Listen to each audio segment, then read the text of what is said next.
Pemirsa, kita akan langsung diskusikan persoalan ini bersama dengan juru bicara Menteri Tenaga Kerja, Dita Indasari. Assalamualaikum, selamat malam Mbak Dita. Halo, selamat malam. Ya Mbak Dita, sedikit banyak pasti Anda sudah mendengar banyak sekali keluhan sebetulnya mengenai aturan JHT cair 100% di usia 56 tahun. Kalau kita lihat soal investasi misalnya, disebutkan kan investasi itu hak seorang untuk menggunakan dan meletakkan di mana sebetulnya uang mereka jika mereka ambil begitu. Tapi bagaimana penjelasan yang masuk akal bisa dimengerti orang pada akhirnya itu harus cair di usia 56? Iya, pertama harus diluruskan dulu bahwa tidak semua peserta baru bisa mencairkan JHT-nya di usia 56.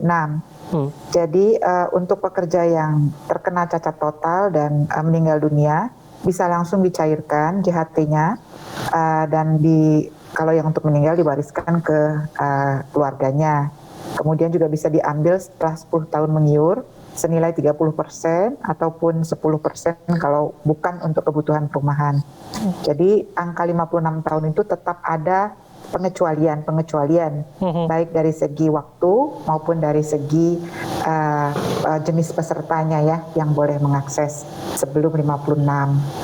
Nah, yang kedua memang kalau soal orang berhak meletakkan investasinya dimanapun, ya itu betul. Tapi problemnya jaminan hari tua ini adalah jaminan sosial, asuransi sosial. Maka dia terikat dengan Undang-Undang Sistem Jaminan Sosial Nasional, bukan terikat dengan undang-undang atau aturan investasi-investasi umumnya. Jadi dia terikat dengan Sistem Jaminan Sosial Nasional Undang-Undang 40 tahun 2004 yang mengatakan bahwa jaminan hari tua adalah uang tunai yang bisa diambil saat pekerja memasuki masa pensiun. Jadi itu kepatuhannya pada undang-undang itu, bukan pada undang-undang investasi biasa. Tapi dalam kasus saat ini kan kita melihat ada beberapa kasus yang dipensiun dinikan. Mereka ingin bahwa uang itu segera dicairkan dan dimanfaatkan untuk kebutuhan mereka. Bagaimana menjelaskannya? Maksudnya teman-teman yang di PHK atau resign gitu? Persis, ya, di pensiun dini, di PHK misalnya dengan beberapa alasan. Ya, teman-teman serikat pekerja kan menuduh kita pemerintah zolim karena menahan uang mereka. Betul, kita akan zolim kalau kita menahan uang mereka tanpa memberikan alternatif. Nah, kita memberikan alternatif namanya jaminan kehilangan pekerjaan. Itu untuk mengcover kebutuhan teman-teman yang ter-PHK supaya selama 6 bulan pasca di PHK sambil menunggu pekerjaan baru, mereka bisa mendapatkan uang tunai setiap bulan selama 6 bulan. Nah, jadi tidak perlu mencairkan tabungan JHT untuk membiayai hidupnya selama 6 bulan itu. Jaminan kehilangan pekerjaannya berapa besar Mbak Dita? Jaminan kehilangan pekerjaan itu untuk bulan pertama, kedua, ketiga masing-masing itu 45% dari gaji, dari upah. Jadi kalau upahnya 5 juta, jadi bulan pertama dapat 2,3, bulan kedua 2,3, bulan ketiga 2,3. Bulan keempat 25% dari 5 juta. Jadi bulan keempat itu 1,7, kelima, keenam masing-masing 1,7. Ini kita jenis jaminan ini adalah bridging.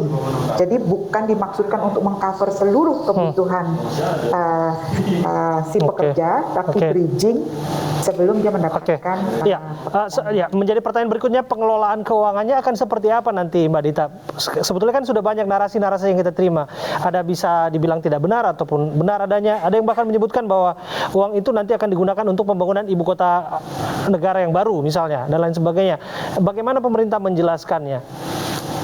Ya, pertama ini ada tuduhan ya bahwa dana JHT ini di-keep sampai usia 56 karena BPJS sedang diambang kebangkrutan akibat COVID dan semua orang rush menarik uang JHT-nya. Yang itu juga memang terjadi, banyak sekali penarikan uang JHT ketika terjadi PHK akibat COVID 2020-2021. Tapi saya mau kasih sebuah data bahwa itu tidak benar sama sekali, itu hoax. Bahwa BPJS likuiditas JHT itu sangat secure, sangat aman. Jadi 2020 total iuran dan hasil pengembangan net ya di BPJS khusus untuk JHT saja itu 363 T. Itu sudah net dikurangi klaim. Kemudian 2021 388 T. Artinya secara likuiditas BPJS tidak ada masalah di JHT sehingga harus menahan JHT orang sampai umur 56. Itu kan tuduhan dari berbagai teman-teman yang nggak setuju ya. Nah ini kita kasih datanya bahwa tuduhan itu nggak benar. Itu yang pertama.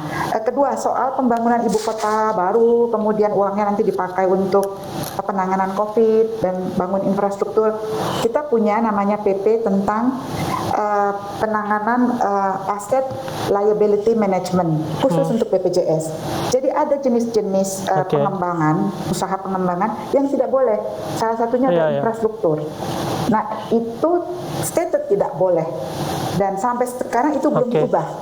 Jadi kita juga tidak mau masuk ke wilayah yang memang kita nggak boleh. BPJS nggak boleh. Iya. Gitu. Mbak Dita, terus terang keadaan pasti sulit lah sekarang. Kita tidak bisa menutup mata karena itu. Pasti banyak orang juga yang berpikir untuk menarik dari mana sumber-sumber atau pundi-pundi keuangan mereka. Let's say lah kita berpositif thinking bahwa pemerintah akan mengelola keuangan ini untuk nilai yang akan lebih tinggi, menguntungkan bagi para pekerja tentu saja ya. Tapi apa yang menjadi jaminan jika tidak ada penyelewengan di dalamnya? Contoh kasus kita lihat Asabri, kemudian kita lihat juga Jiwasraya, bahwa di sana ada penyelewengan yang masif dilakukan oleh oknum-oknum, dan itu bukan hak mereka, itu hak orang-orang banyak di sana. Bagaimana pemerintah yang menjelaskan ini, bahwa masyarakat terlanjur tidak percaya atau kurang percaya tepatnya terhadap pengelolaan uang mereka? Ya, jadi kasus Asabri dan Jiwasraya itu memang memunculkan distrust yang besar terhadap lembaga asuransi dan praktek-praktek asuransi. Tapi BPJS ini adalah asuransi sosial, bukan asuransi umum, ya. Karena dia asuransi sosial, maka dia diatur, diawasi, dan di-manage secara berbeda dengan aturan-aturan yang berbeda. Nilai pengembangannya pun itu jelas jauh di atas bunga deposito.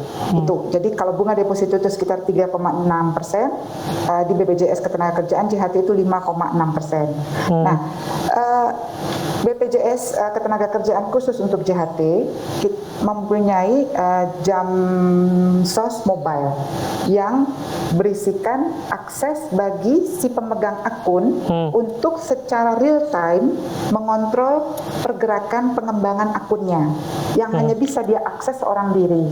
Hanya dia yang bisa mengakses itu. Dan setiap bulan, setiap tahun si peserta JHT menerima email berisi pelaporan dari jam sostek berapa hasil pengembangan dana JHT-nya. Jadi dari segi investasi BPJS ini sangat konservatif, sangat dibatasi, termasuk oleh Menaker. Dari segi pelaporan, transparansi keuangannya hanya si peserta yang tahu dan punya akses ke akun. Pemerintah tidak bisa mengakses akun individual peserta JHT. Jadi uangnya nggak bisa diambil sama pemerintah. Ya, ini nampaknya PR yang lebih terus harus dilakukan, digencarkan sosialisasi, dan bagaimanapun wacana ini akan terus mendapatkan berbagai respon. Tapi terima kasih untuk respon Anda hadir bersama kami Mbak Dita di iNews Prime malam hari ini dari Kementerian Tenaga Kerja.